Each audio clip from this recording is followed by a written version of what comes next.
유스드비뇽 특강 시간입니다. 유스드비뇽이라는 텍스트는 웨스트민스터 총회가 막바지에 이르러 가던 1646년에 작성되어서 두 번째 판이 1647년에 그리고 1654년에 세 번째 판이 인쇄되었던 그러한 텍스트입니다. 고백과 문답에 의해서 2018년에 번역되어서 소개된 이 한글판 텍스트는 그 가운데에서 1647년에 인쇄된 두 번째 판을 번역해서 소개한 텍스트인데요. 이 텍스트를 중심으로 해서 웨스트민스터 총회 당시에 장로교회 정치에 대하여서 어떻게 결론 지었었는지, 그리고 그러한 교회 정치가 어떤 기원에 근거해서 성립한 것인지를 언급했는지, 그러한 부분들을 중심으로 해서 우리가 쭉 살펴볼 수 있는 그러한 시간을 갖고자 합니다. 이 시간에는 제1장 신약시대의 신적 권위를 지닌 교회, 전체적으로 유스드비뇽 두 파트로 되어 있는데, 첫 번째 파트가 하나님의 법, 즉 신적 권위의 성격과 성경을 따라 신적 권위를 부여받을 수 있는가, 이러한 파트에서 첫 번째 장이 신약시대의 신적 권위를 지닌 교회에 관련한 장입니다. 보시면 우리의 중보자 예수 그리스도께서는 자신의 어깨에 정사를 메었고, 이사야 9장 6절 말씀에 근거하죠. 이 목적을 이루기 위해 하늘과 땅의 모든 권세를 부여받으셨다 그랬습니다.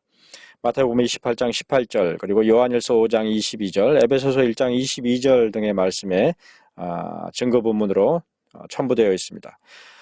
하지만 교만과 하나님의 법에 대한 적대감으로 가득 찬 타락한 인간은 하나님과 그리스도의 모든 정사에 분노한다 그랬습니다. 하나님의 뜻을 거스르는 것이죠.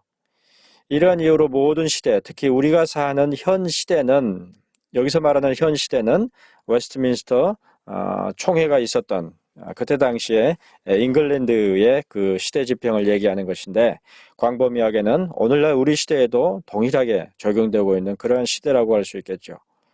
그러한 시대에 그리스도께서 다스리시고 왕권을 행사하시는 것을 대적했다. 그러니까 여전히 그리스도께서 그 왕권을 행사하시는 그러한 하나님의 법에 대하여서 대적하고 있다, 그 말씀이죠.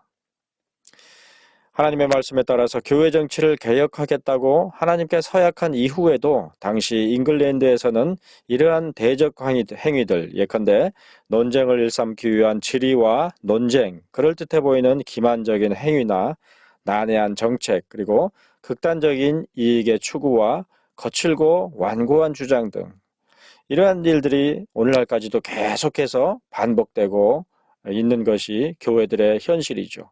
그때 당시에도 그랬었다는 것입니다. 하지만 그럼에도 불구하고 하나님의 교회에 정치가 있어야 한다는 사실은 쉽게 수긍이 갈 것이다. 어떤 분들은 이때 정치라는 말을 세속 정치와 오해를 해서 교회에 정치가 없는 것이 교회를 깨끗하게 하는 것이다, 이렇게 오해하는 경우가 있지만, 교회라는 것은 교회의 질서이기 때문에 반드시 있어야 하는 것이고, 또 그 기원에 있어서 전적으로 하나님께 의존해 있는 것이죠.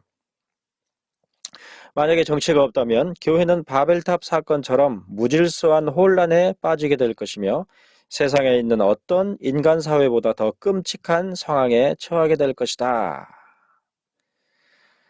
그리고 그 자체로서 가장 바람직하며 현 상태에서 가장 적합한 여타의 정치 체제에 우선하는 어떤 교회 정치가 존재한다고 말할 수 있다. 그렇지 않다면 감독 정치가 밀려나고 다른 더 좋은 정치가 세워지도록 했을 이유가 없지 않겠는가. 그러니까 웨스트민스터 총회 당시에 감독 정치를 배제하고, 감독 정치로서의 그런 국교회 방식을 배제하고 장로교회 정치가 수립될 수 있었던 그런 배경을 갖고 있는 그러한 언급이죠.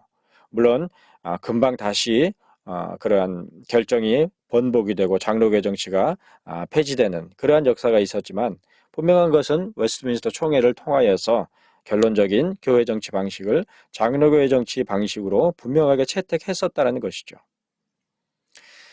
하지만 다음과 같은 문제가 여전히 남아있다. 신적 권위를 지닌 가시적 교회에 정치라는 것이 존재하는가? 만일에 존재한다면 성경에서 명확히 인정하고 있는 신적 권위를 지닌 교회, 그런 교회는 어떤 것인가? 만약에 교회 정치의 존재가 확실시 되면 에라스토주의, 그러니까 국가에 의해서 교회가 통제되는 그러한 교회 정치 방식이죠. 에라스토주의자 및 반에라스토주의자, 그러니까 그러한 에라스토주의에 반대해서 교회와 국가의 관계를 철저히 분리하려는 그러한 주장을 했었던 자들의 생각, 세속 통치자의 정치와 구분되는 교회 정치의 모든 것들을 각각 구별해서 완전하게 세우려고 하는 그러한 주의자들은 사라지게 될 것이다. 만일에 어떤 특정 교회 정치에 대한 신적 권위를 확실히 입증한다면 예수 그리스도께서 아래 제시된 여러 정치들 가운데 신적 권위를 부여한 특정 정치를 당신의 교회에 남겨두신 것이 확실하다. 그러니까 상식적으로 하나님께서 그의 백성들이 모이는 교회에 대하여서 그 교회를 운영하는 교회 질서를 확실하게 남겨두셨을 것인데 그것이 무엇인가, 그것을 우리가 이제 규명해서 이해할 필요가 있는 것이죠. 따라서 나머지 다른 정치들은 받아들여질 수 없을 것이다. 그러니까 하나님에게서 그리고 예수 그리스도를 통하여서 기원한 그러한 교회 정치가 아닌 것들은, 그것이 교황 정치이건 에라스토주의건 감독주의건 어떤 것이든 간에 하나님 앞에서 용인될 수 없는 것이죠. 교황들과 감독들의 군주제 정치, 그러니까 교황제와 감독제에 대하여서 공통적으로 군주제의 성격으로서 그렇게 구별할 수 있죠. 또 브라운주의자들과 분리주의자들처럼 동일한 권위를 가진 모든 신자들의 회중정치, 안타깝게도 이러한 회중정치의 방식이 오늘날 장로교회들 안에도 광범위하게 널리 퍼져 있는 그런 실정입니다. 그러나 장로교회 정치라 그랬을 때는 회중정치의 방식이 전혀 아닌 것을 우리가 기억을 해야 되는데요.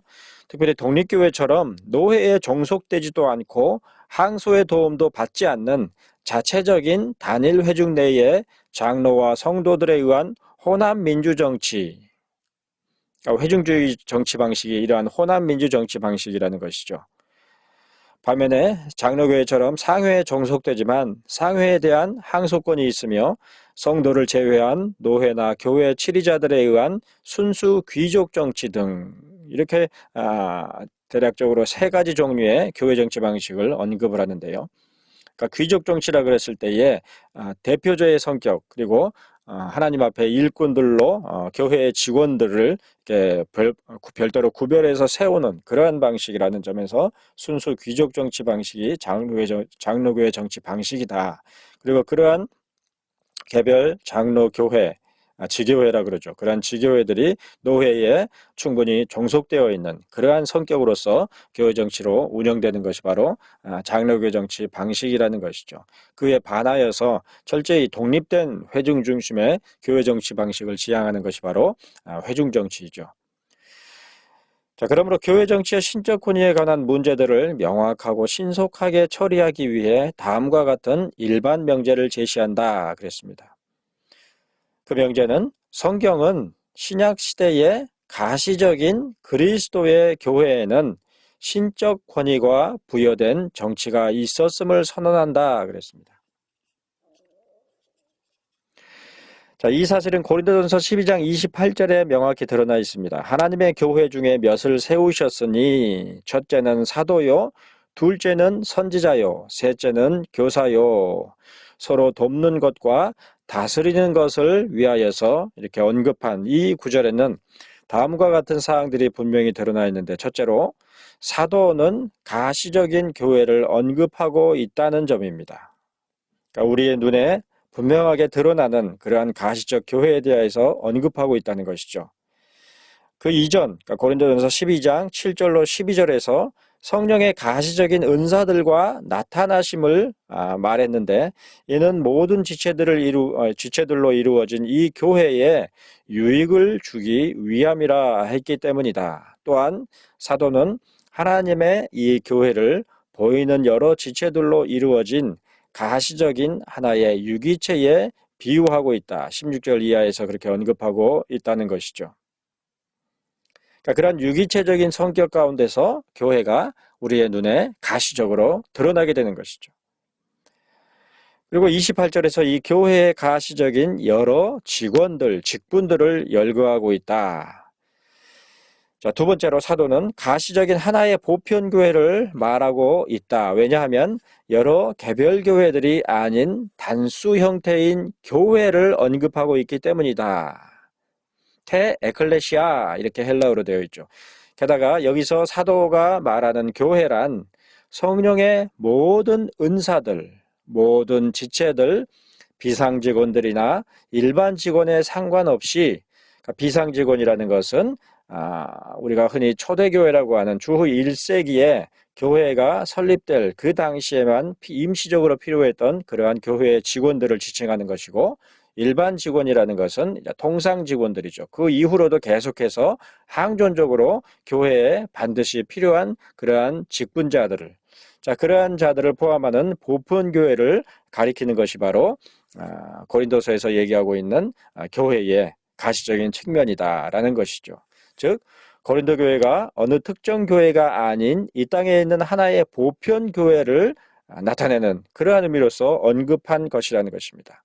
그래서 신약교회의 공통적인 전제는 개별교회를 지칭하는 것 같은 그러한 본문일지라도 항상 보편적으로, 즉 노회적으로 언급되어 있는 것을 볼 수가 있겠습니다.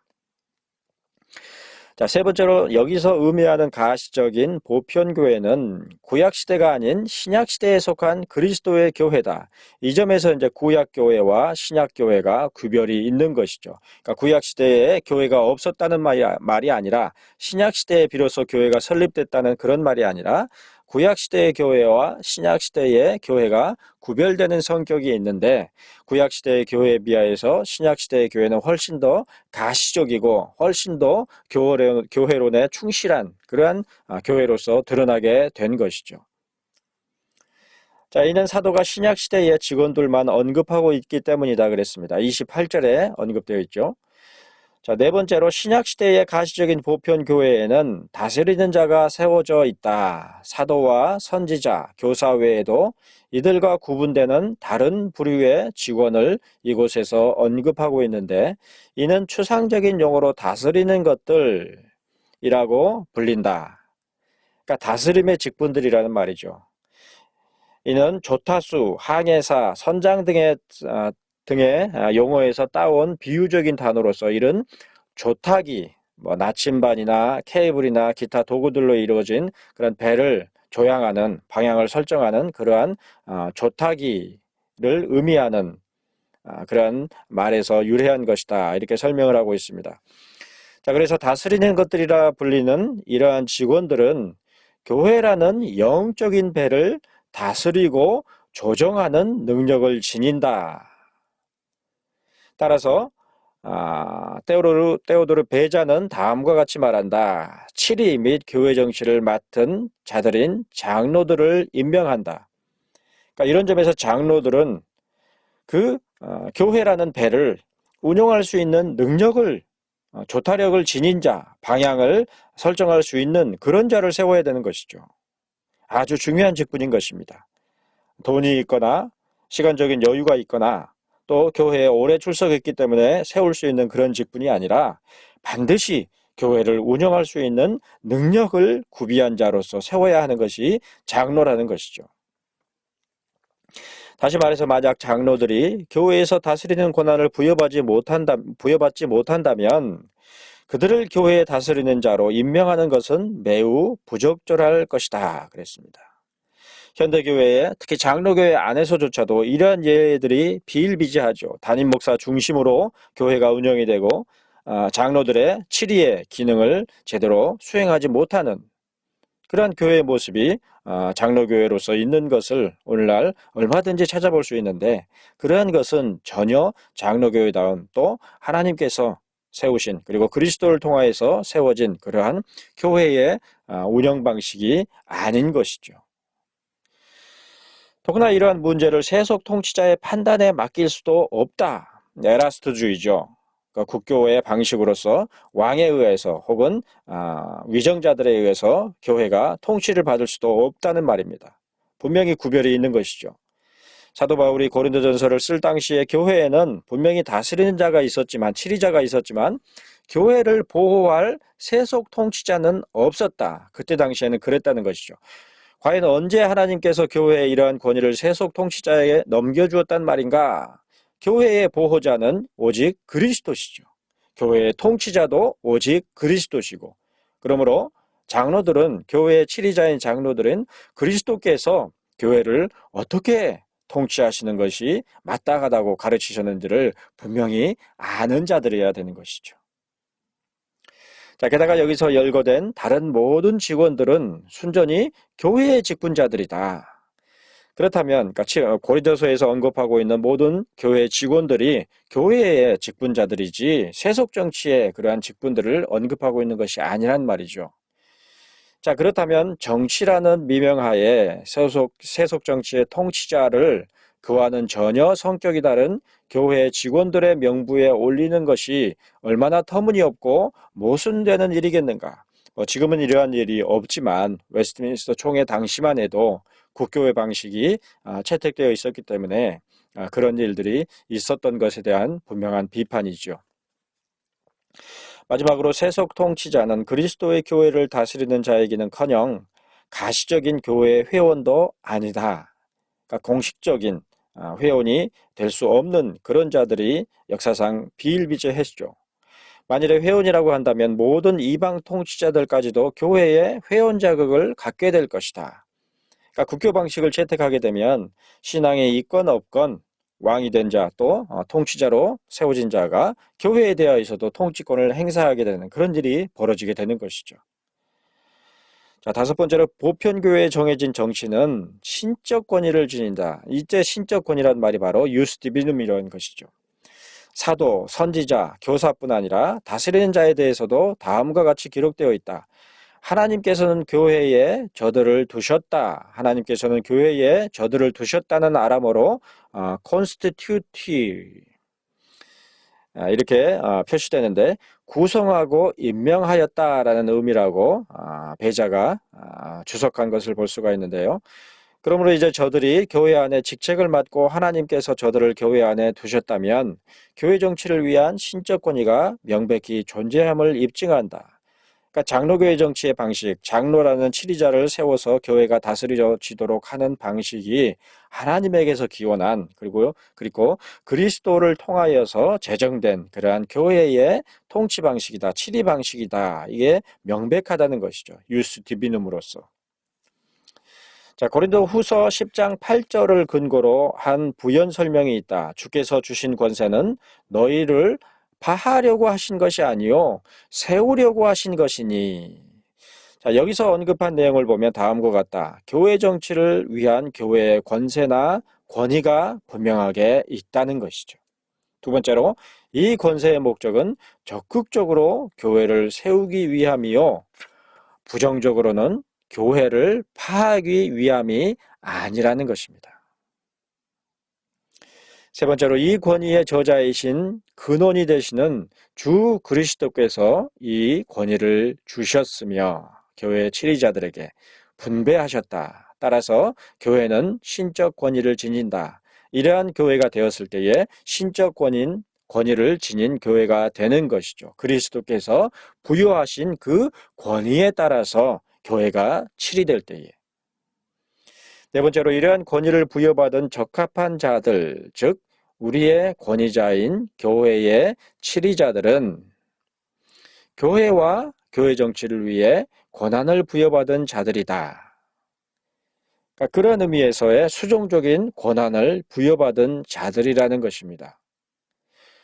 그러므로 교회의 치리자들의 권위가 중요한 것인데 안타깝게도 오늘날 교회들에서 갈수록 그러한 치리자들의 권위가 사라지고 모든 교인들이, 모든 교회 회원들이 수평적으로 회중주의적인 방식으로 치리되는 그러한 교회의 원리들이 갈수록 팽배해지고 있는 그런 현실이죠.